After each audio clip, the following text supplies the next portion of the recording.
Yeah, thank you, Christian. Hey, everybody. I'm John Webster. I'm with Biochar on Site. I was previously with the U.S. Biochar Initiative for a number of years. Biochar on Site is a program that was developed by Kelpie Wilson and Tom Miles of the U.S. Biochar Initiative about 4 years ago now.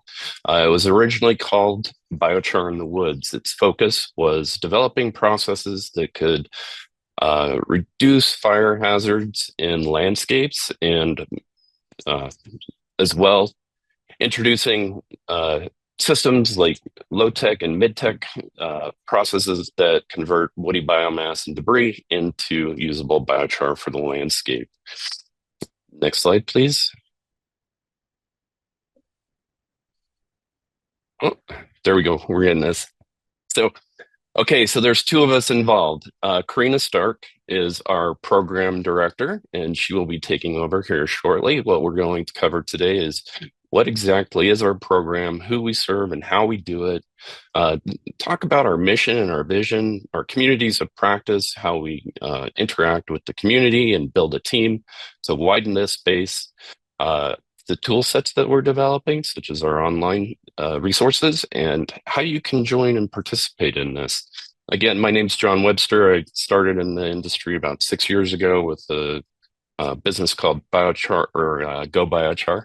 I'm currently I transitioned out of the production and now I'm focused on bulk distribution as a day job to support my biochar on site habit as we are a volunteer organization. So, but yeah, so I do nation North American biochar sales and service. All right, Karina, I think you're up now. Thanks, John. Hi, everybody. My name is Karina Stark, as John said, and how I got into this is that I also have some forest land in Washington State, which is in the northwest corner of the United States.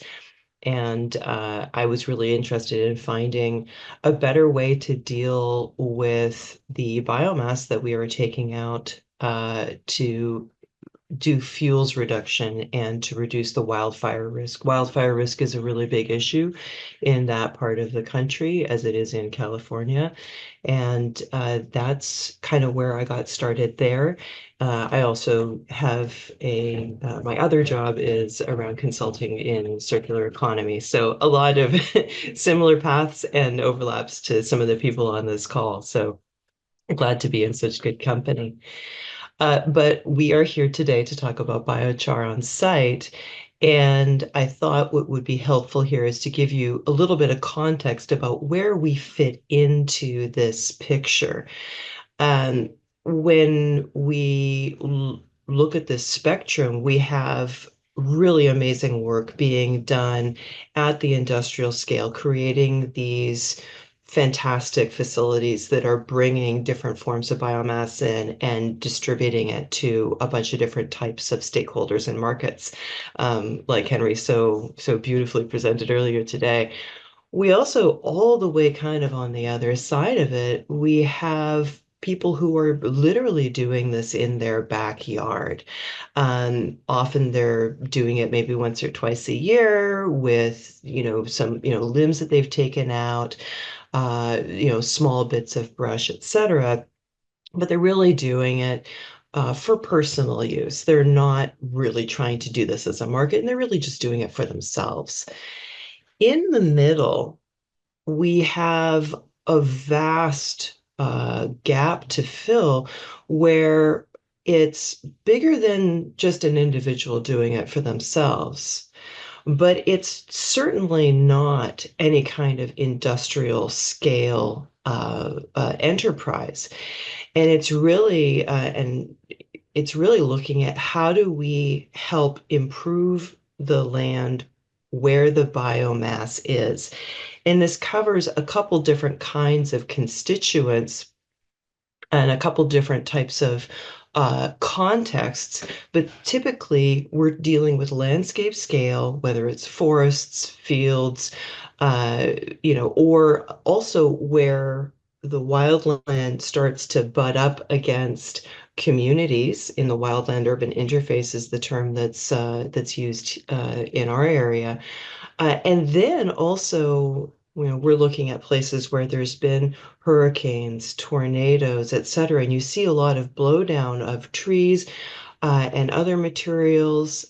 And what's needed is help to come in and go to where the biomass is. In all of these scenarios where we need technologies, skills, expertise to go to where the biomass is and convert the biomass where it is and use it on the landscape where that biomass came from.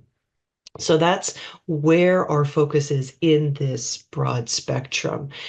And so the people that are connected with these landscapes are the ones that you see down here below. And it's this diversity of stakeholders that really, when you look at them together, have overlapping needs. They also have a lot of ways to support each other.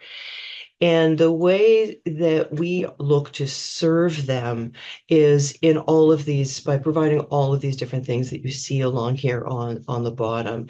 And these are resources, these are ways for people to connect and share information, meet each other, spread their message, get funding. But really, the number one thing is to help bring them together because sometimes they know they have a need, but they are not sure who to reach out to and how to connect with them. So that is really one of our primary functions is to bring folks together. Uh, this is rooted in a desire to make this normal. It's something that we just see happening always. And right now, it's not necessarily the standard practice. In forestry contexts, the typical pathway people have for dealing with biomass is to literally just burn it in open piles. And we see this all over the world with biomass. Uh, and we're hoping to provide other options for people and letting them know that those other options exist and helping create clear, streamlined pathways to exercise those options. And if we're successful, and this is a group effort, and as John mentioned right now, it is a volunteer effort. This is a labor of love.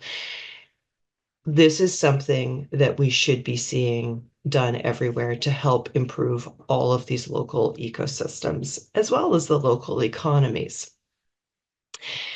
As I mentioned before, this is around bringing people together, and the term of art we often use is a community of practice. And you really see this at work on our monthly calls, where we have groups of people coming together from all over the world. And I will tell you personally, I learn something new every single month. And I'm so grateful for that. It's something that helps me improve how I teach about this, how I deliver this, and how I do it on even on my own property. So, John, do you want to talk about one of our recent resources that we just came out with?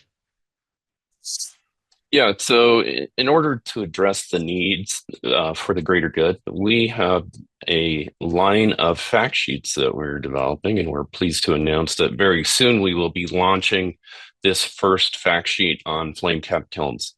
So, in order to optimize our benefit, we are looking to widen the participant base. So, this is a very basic document. It explains what a flame cap kiln is, touches on how to use it, explains the difference between the four stages of combustion, identifies how we're not letting it go to ash, we're not scarring the landscape, and that what we're doing is actually disrupting that carbon balance, that it's something uh, disrupting the carbon balance for good, of course, by capturing it so we can use it in the local landscapes. So, again, intended to be a generalized document that will help show people that they can take action, you know, right in their backyard, in their neighborhoods, and join volunteer opportunities as well. So, we will have this published on our website shortly. We're just validating one of the last logos And as you can see, we have a great set of partners. We have the U.S. Forest Service, we have USBI, the International Biochar Initiative, the folks at ANSBIG, and American Farmland Trust. On the upcoming fact sheets, you can see that we are going to be working on an updated methodology for biochar conservation burn piles. There is a way. So Kelpie Wilson, who's, as I mentioned, is one of our founders, has done work with the U.S. Forest Service. They did a project in conjunction with American Forest Foundation, and they did emissions testing on several different techniques on how to do proper biochar conservation burn piles. And that methodology will be released. That is literally our next fact sheet that we're working on. The emissions reports for that will be released likely later towards fall with a larger report, but we can tell you that the emissions are fantastic. After that, we will be working with American Farmland Trust to develop the fact sheet on, and this will be more of a technical bulletin for farm scale biochar, how to make the biochar on site, the benefits. We will be going through items such as how to make the decision process, uh, in terms of the kiln technology, the best process for you. Is it low tech, mid tech? What makes the most sense? What are your applications? So overall, we're striving to provide a sanity check. Then we will dig in deeper for the folks that found our baseline fact sheet to be useful with a more advanced flame cap kiln technical guide document. And then beyond that, we literally have about 2 dozen fact sheets in the hopper that we want to do as we can find funding in order to execute on this. It includes things like working with the mid-tech systems such as the air curtain burners, permitting and insurance. And in fact, I want to touch on the fact that we do have our monthly meeting this coming Wednesday at noon Pacific in the US. And one of our topics is literally going to be insurance, because in order to provide support to our network of practitioners, you need to understand some of the intricacies around things like insurance, what to look for when buying insurance, and how to focus on, you know, supporting your team. You always want to be safe. Insurance for your team is a fantastic idea. And then we also typically have a few minutes each month on permitting. So when it comes to what is it that you can do? What's your opportunity to engage? Again, we have the meetup. I dropped the link for the online web forum and email list. So please consider connecting with this. If the biochar on site methodology and practices are of interest to you, we have an event calendar, and on that calendar it shows upcoming events. Currently, its primary focus is on the U.S. But if you have a flame cap uh, system or mid-tech event coming up, no matter where you are, we are happy to list it on our events calendar. We have a directory. So again, our overall objective is to widen this network, get more carbon sequestered. And so we encourage you to, if you are doing a biochar as a service using low and mid-tech systems, I would encourage you to go to our website. There's a link to the forum. You can join and we will list you. We do have global participants on this, so please do consider it.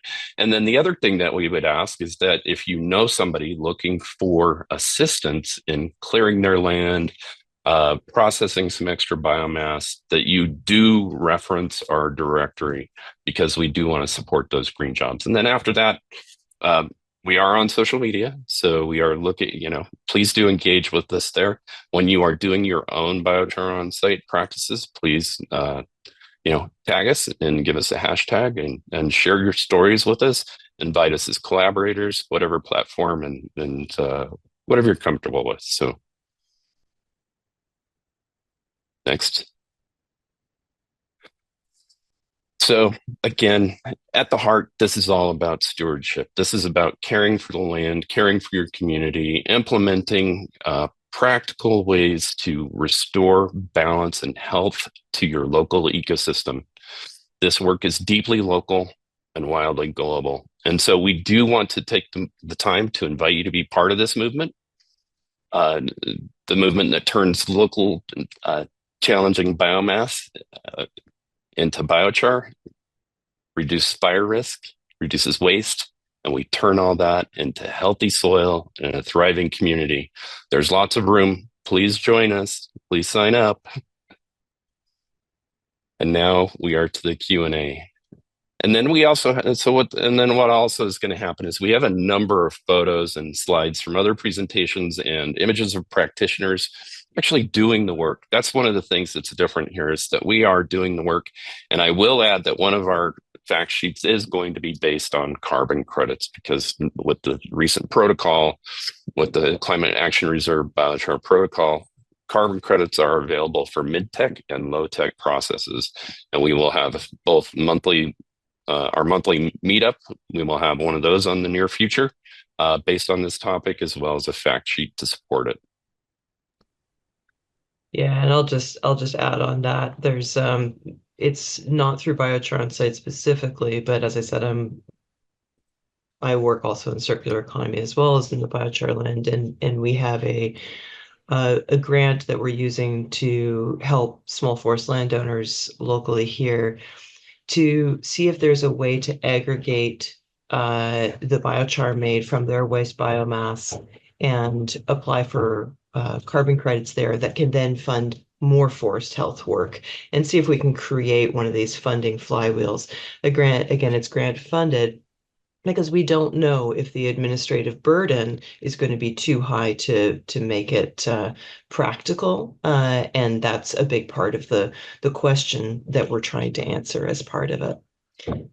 But to John's point, I'll just go through some pictures, and we would love to take any of your questions. Um, Thank you. Thank you. Thank you so much. I wasn't sure if we go through the questions or through the pictures first, or if you go in the background. Um, so thank you for this introduction to Biochar on site. So my first question, of course, because you're in the US, so now my first question is, how is the conversation about using biochar to reduce wildfire risk, so as fuel reduction. Is that getting traction or is that now getting a bit less in or out of fashion or Yeah, no, that's a great question. So I can speak directly to that. One of the groups that I work with personally, very, very local to where I am, within about 2 hours of me, so about uh, you know, a couple hundred kilometers, is that we are working with prescribed burn associations.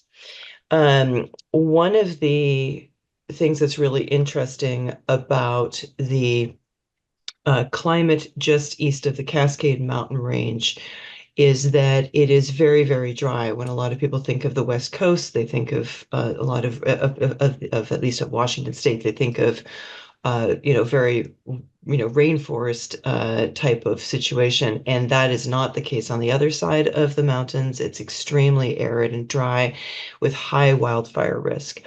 So while the way that the land was stewarded by indigenous people was that there were much more regular fires coming through. That was normal. And the species that grew there and grow there naturally also are, co-adapted for fire. And they were typically you can see this actually on the left-hand side here. This was a lot of where we're trying to get back to. So right now, we can't do prescribed fire in a lot of these areas because the forests are so overstocked. They have not been tended. And so in taking out a bunch of that excess biomass, we need to do something with it. And biochar is a wonderful solution for that. There are certain cost share programs that are allowing people to get resources to help them do that. And then once that happens, then we can get back to a prescribed burn regiment. And so, for example, part of what you're seeing on the right-hand side are examples of those workshops happening in Eastern Washington to help spread the word that, hey, look, here is an option for you. The other thing that is starting to become compelling for people is to use that biochar on site. And this slide helps demonstrate that very handily. On the right-hand side, you can see actually here, without biochar and with biochar. And on the right-hand side, you can see the moisture content here and the moisture content here. So people are starting to learn that if you can apply biochar, it can increase the moisture holding capacity of the soils, which is another way to help reduce your fire risk, because not only are there fewer fuels, but there's more moisture in the soil. So it's early days, but we are working on it actively. And what would you say is the biggest obstacle that you see? Is it really that people don't find each other, or is it that they don't know how to do it, or Yeah, a lot of people have never seen this before. They have literally never seen it before, or even if they've heard about it, they haven't had a chance to see it in person. Literally 2 weeks ago, I was giving a demonstration where a bunch of fire officials in the area were seeing it for the first time. So this really is a day by day, step by step, just literally doing as many demonstrations in as many places as possible. Now that's challenging, especially using these low-tech solutions, because you can only do those demonstrations really in the spring and in the fall in a lot of areas. So, for example, in the center of Washington State, just earlier this week, the burn ban, which is typically in place for the summer and often starts June 1st, started early this year. And we will probably be starting to see that happen more and more as the seasonal windows shift and the summers get longer and the springs and fall get shorter and the winter gets shorter. So it's we're fighting an uphill battle for sure. um, so I was just trying to find out. The chat gets a bit complicated right now. I think you got a question there, and now I don't find it anymore. So Henry was asking, are you engaged in any projects towards hindering wildfires across North America? So I think you answered that one already.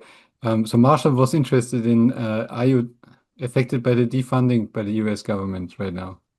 Or do you see an effect already? Great question.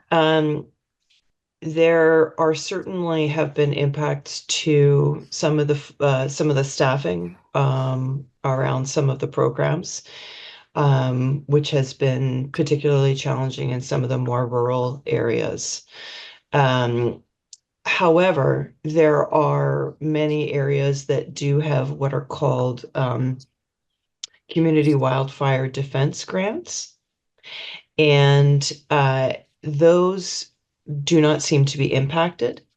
And certainly one of the things that we have been doing and people within our network have been doing have been working with the communities that have those community wildfire defense grants, and then trying to weave these processes into those work streams. So instead of pulling the biomass out and then chipping it, how about if we pull that biomass and turn it into biochar? And that, if you don't mind, I'm just going to try to answer Sandia's question. Um, Great question about putting biochar back in the forest. So typically, what we're doing is, because we're talking about a forestry context and much longer time frames than, say, an annual crop. We're talking about a decades, like when you do a stewardship plan for your forest, you're talking about 100-year plan, not a 1-year plan. And so a couple things happen with that. One is, yes, you can literally just spread it on top of the forest soil. You don't even need to go through an inoculation step. It will start to help with the moisture retention immediately.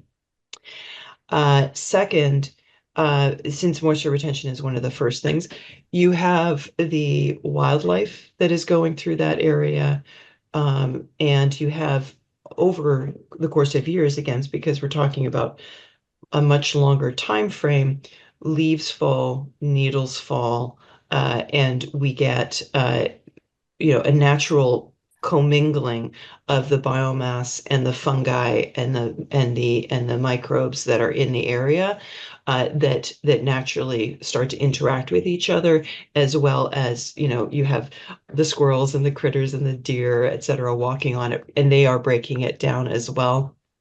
Uh, there's a picture we don't have up here where I have a picture of forest land right at within a couple of months, showing a huge difference in what's going on the soil and what's growing there. I think it, That real quick, that previous image is actually something that's really innovated for the United States. That is Earth Foundries. It's the first time that two of those Tiger Cat carbonators have been on site and working a fuels reduction project. Roger Smolin and his team, they post regular updates on LinkedIn, so it's a great way to follow them. But yeah, this is fantastic. People are starting to make a go of this. They can actually make some money.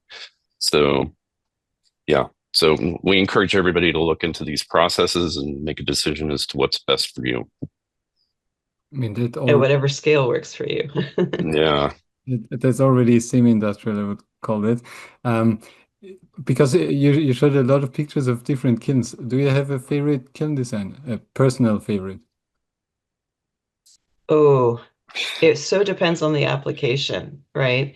Um, one of the I mean, I didn't try to get in time, but I've made a couple small ones, really to use for demonstrations. I have one that's 3 feet wide by 2 feet tall, one that is 4 feet wide by, um, 30 inches tall. Sorry, I'm using imperial measurements, but basically one that's a little bit less than a meter, one that's a little bit more than a meter wide, and